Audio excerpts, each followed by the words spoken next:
नमस्कार मित्रांनो, मी सुलक्षणा म्हात्रे. माझ्या यूट्यूब चॅनल तुमचं सगळ्यांचं स्वागत आहे. मी आज तुम्हाला मेथीचे लाडू दाखवणार आहे. ते परफेक्ट त्याचं साहित्य कसं आणि किती घ्यायचं ते मी दाखवणार आहे. त्याबरोबर मेथी 100 ग्राम मेथीपासून 1.5 किलोचे आपण लाडू बनवणार आहोत. तर चला आपल्या किचन. बघा, इथे 100 ग्राम मेथी मी भाजून घेतलेली आहे. इथे 50 ग्राम हलीम, त्यानंतर इथं खजूर घेतलेला आहे 100 ग्राम, 50 ग्राम काजू घेतले, 50 ग्राम आपण बदाम घेतलेत, 50 ग्राम तीळ घेतलेत, 50 ग्राम किशमिश घेतले आणि हे 100 ग्राम आपला सुका खोबरा भाजून घेतलेला आहे. इकडे त्यासाठी आपल्याला अर्धा किलो गूळ घेतलेला आहे आणि ते तुम्ही ओळखावर ह्याला काय म्हणतात, तर ह्याला म्हणतात डिंक, जो मी तळून घेतलेला आहे. आता त्याचबरोबर इकडे गव्हाचं पीठ घेतलेलं आहे 300 ग्राम आणि इथे तूप घेतलेलं आहे 200 ग्राम. टोटल आपलं सगळं साहित्य 1.5 किलो पर्यंत जातं. आता इकडे बघा, गॅस मी ऑन केला आणि गव्हाचं पीठ भाजायला घेतलेलं आहे. याला स्लो मध्ये रंग येईपर्यंत भाजायचं आणि भाजता भाजता थोडं थोडं तूप टाकून 200 ग्राम तूप आपण परफेक्ट याला 200 ग्राम तूप घेतलेलं आहे. स्लो मध्ये टाकून संपूर्ण असं भाजून घ्यायचं. व्हायला लागलाय स्लो मध्ये. आणि आता इकडे बघा, ही मेथी जी मी भाजून घेतलेली आहे तिला आपण मिक्सर मध्ये दळून घेऊया. ठीक, मेथी आपण बघा मिक्सरला वाटून बारीक केलेली आणि चाळून पण घेतलेली आहे. आता इकडे घेतलेलं आहे गव्हाचं पीठ, मस्तपैकी खरपूस भाजून झालेला आहे.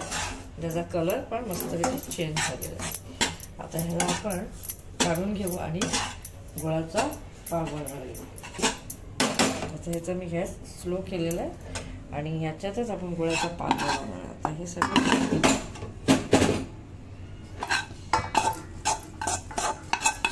ह्याच्यात काढून घेऊ.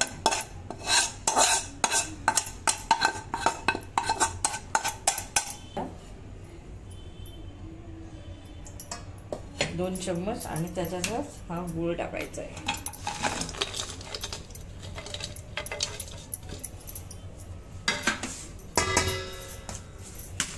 पीठ आणि ही मेथी आपण याच्यात मिक्स केली.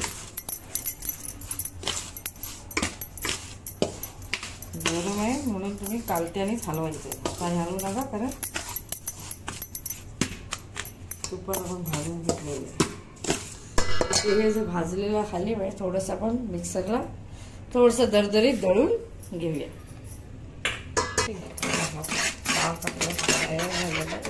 थोडंसं ह्याच्यामध्ये आपण पाणी टाकू.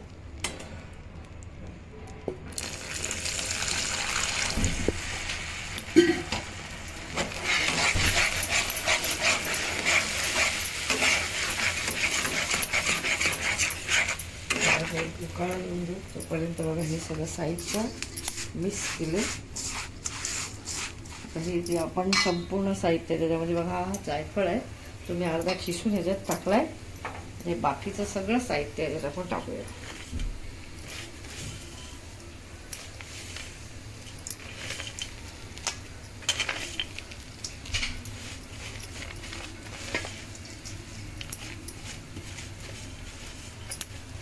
खजूर शेवटी टाकूया आणि सगळं मिक्स करूया.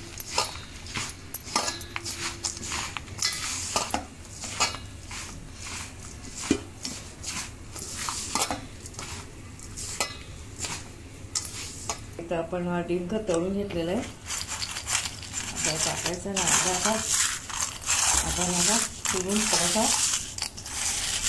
वळायच्या टायमाला मिक्सरवर लावून पण मी टाकू शकतो. हाताने असं टाकलं ना तर तो खायलाही चांगला लागतो. पूर्ण चुरा नाही करायचा. आणि आता आपण ह्याच्यामध्ये सगळं मिक्स झालंय, खजूर टाकून घेऊया.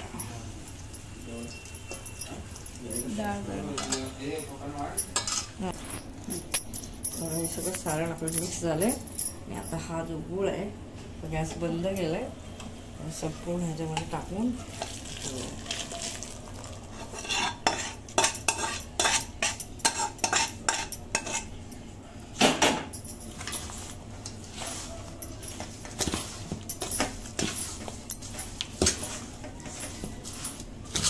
एकत्र करूया. मिक्स केलेलं आहे बघा. थोडंसं थंड होईल ते आपण हे वळायला घेऊ. गरम गरम घेऊ नका, कारण ते गरम घेतले तर हात बाजू जाऊ. थोडंसं सारण थंड झालं पाहिजे. जर थंड करायचं असेल अर्धा, तर असं आपण ताटामध्ये घेऊया. अर्धा ताटात घ्यायचं आहे आणि बाकीचं असंच ठेवून त्याला असं पसरवायचं. थोडं थंड झालं की बघा हातात असं घ्यायचं आहे. तुम्हाला जसे मोठे हवेत लहान हवेत लाडू तुम्ही वळवू शकता. आता हे बघा वळायला चालू झाले, तयार झालाय. आणि समजा तुमचा याचा तूप बाहेर पडत असेल तर अजून एकदा 100 ग्राम गव्हाचं पीठ भाजून त्याच्यात तुम्ही मिक्स करू शकता, जेणेकरून त्याचं बाइंडिंग एकदम व्यवस्थित बसेल. तर आपण हे वळून घेऊया. तयार झाले आपले मेथीचे लाडू. 100 ग्राम मेथीपासून बाकी सगळे जसे साहित्य आपण 100 ग्राम 50 ग्राम असे घेतले ते मिळून हे झालेले आपले 1.5 किलोचे मेथीचे लाडू. तर हे मेथीचे लाडू नक्की करून बघा. व्हिडिओला लाईक, शेअर आणि कमेंट करायला विसरू नका. पुन्हा भेटू नवीन रेसिपी बरोबर. Ta-ta, bye bye.